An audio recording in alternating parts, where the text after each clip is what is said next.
Okay, now we're back with the audio preferences. So to change our preferences, we're going to go to the edit menu and then select preferences. Now you see that we have the general and audio preferences and control. Advanced keyboard and language, we'll go through all of those. Master tune is what you see first on the audio preferences. It controls the master tuning of Reason and the instruments played. If you're a guitar player, you know A440. I think they use that reference for all tuning in popular music or contemporary. So audio card driver is the ASIO Focusrite USB 2.0. That's the interface that I'm using, and Reason and Propellerhead suggest that you use an ASIO compatible interface. So check that, and yeah, you'll be able to record inputs and then monitor through your outs.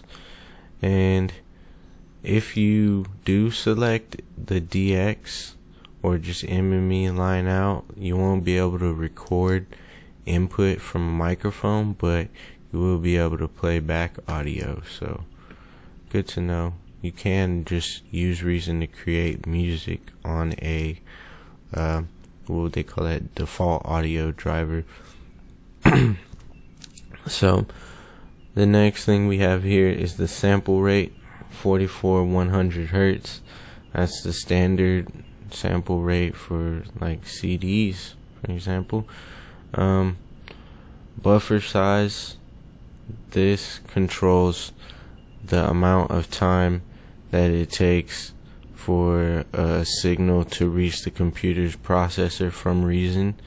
So I mean, we kind of want to have this like in the middle so that it could have a little time and not bog down the processor so much. Yeah, the more delay we have on it, the cleaner the signal is going to be for our listening pleasure. But for recording purposes, you probably want to have it around 180. And if you're playing back big projects, you want to have it set at 720, or 360 might work for you if you have enough processing power. Input latency at 360 samples is 19 milliseconds for me, and the output latency of 25 milliseconds. The recording latency compensation is actually what they use to compensate for the buffer latency on the input. So it's 19 milliseconds delayed on input. So you would have to record compensate for that input latency in order for it to be correct and on time with how you thought it would go. Right. Active input channels, 2 out of 2. I mean, it's telling me how many input channels I have on my interface that it's reading right here. And I do have 2 inputs right there, and it says they're both active. That's good.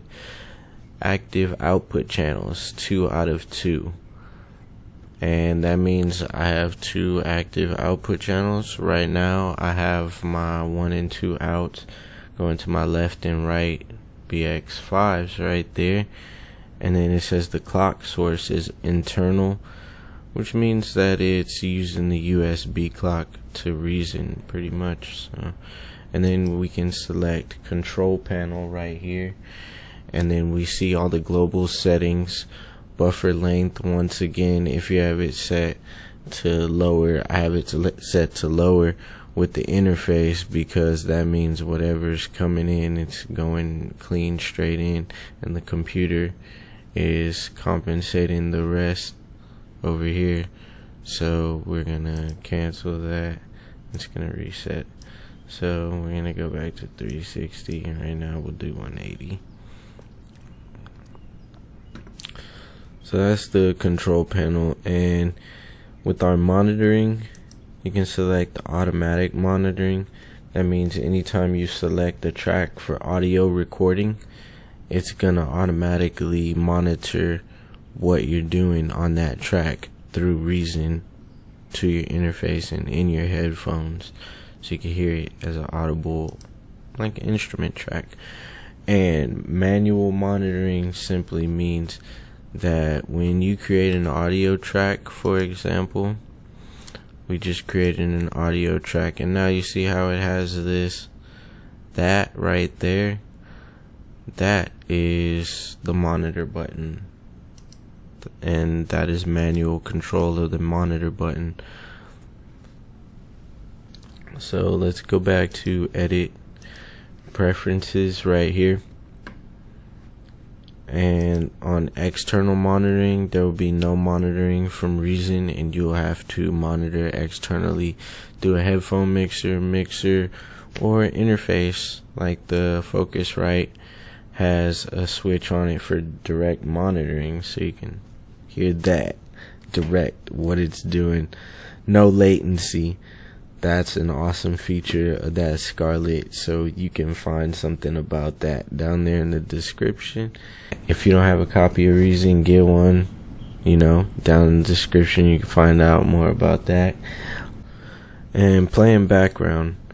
Play in background means that Reason is still going to play in the background, no matter if you have other programs open. Say if I'm doing something in Photoshop and I want to hear my music, I can play it in the background.